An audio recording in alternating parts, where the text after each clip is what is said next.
ডিম সর্বোচ্চ 8 টাকা পিস বা 9 টাকা পিস হইলে ঠিক আছে। সব খরচ বাড়ছে কিন্তু বেতন বাড়ে নাই। নিত্য প্রয়োজনীয় পণ্যের বাজারে আবারও ঊর্ধ্বমুখী দাম, বিশেষ করে ডিম, কাঁচামরিচ ও বিভিন্ন ধরনের সবজির দাম বেড়ে যাওয়ায় বাড়তি চাপ পড়েছে সাধারণ মানুষের সংসারে। রাজধানীর সেগুন বাগিচা সহ বেশ কয়েকটি বাজার ঘুরে এমন চিত্রই দেখা গেছে। আগে যেখানে 1 কেজি কিনছি সেখানে আধা কেজি কিনে আমার চলতে হইতেছে। গত সপ্তাহের তুলনায় ডজন প্রতি ডিমের দাম বেড়েছে প্রায় 10 টাকা। কাঁচামরিচ বিক্রি হচ্ছে কেজি প্রতি 300 টাকায়। এছাড়া বিভিন্ন ধরনের সবজির দামও কেজিতে 30 থেকে 40 টাকা পর্যন্ত বেড়েছে। দাম বাড়ায় সবচেয়ে বেশি বিপাকে পড়েছেন সীমিত আয়ের মানুষ। বাজার করতে এসে ক্ষোভ প্রকাশ করেন তারা। সাধারণ মানুষ তো চলতেই পারে না, এর আগেও চলতে পারে না, এখনো পারতেছে না।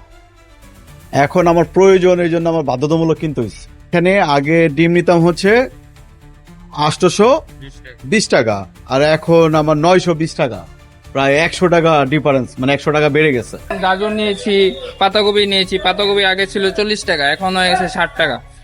গাজর আসছিল আগে 80 টাকা, এখন হয়ে গেছে 120 টাকা। সবকিছু জিনিসের দাম বাড়ছে। আমার মনে হয় সরকারের একটু তদারকি করা দরকার, যে দামটা কেন বাড়তেছে। ইউনিট সরকার থাকতে দাম কিছুটা কন্ট্রোলে ছিল। বিএনপি সরকার আমলে আসার পর মনে হয় আরো দামটা বাইরে গেছে। এটা একটু প্রশাসনের দরকার, তদন্ত করা দরকার। তবে শুধু ক্রেতারাই নন, বিক্রেতারাও বলছেন ভিন্ন কথা। তাদের দাবি, পাইকারি বাজার থেকেই বেশি দামে পণ্য কিনতে হচ্ছে, ফলে খুচরা বাজারেও বাড়তি দামে বিক্রি করা ছাড়া তাদের কোনো বিকল্প নেই। ইদানিং কিছুদিনের দাম প্রতিদিনই বেশি, কম বেশ বাড়তি হইতেছে, কমে না।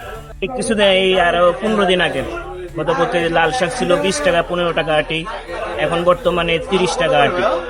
তারপর পুঁই শাক ছিল 20 টাকা, এখন 40 টাকা। তারপরে কলমি শাক 10 টাকা ছিল, এখন 20 টাকা 15 টাকা 20 টাকা বিক্রি করতেছে, এরকমই আর কি। এই যে ডাটা ছিল 20 টাকা, এখন 30 টাকা। সব দামের সবজি, মোটামুটি শাক সবকিছুর দাম বেশি এখন। দাম বৃদ্ধি পাইলে তো অবশ্যই কাস্টমার কম কিনে এবং কি বেচা কিনা কম হয়।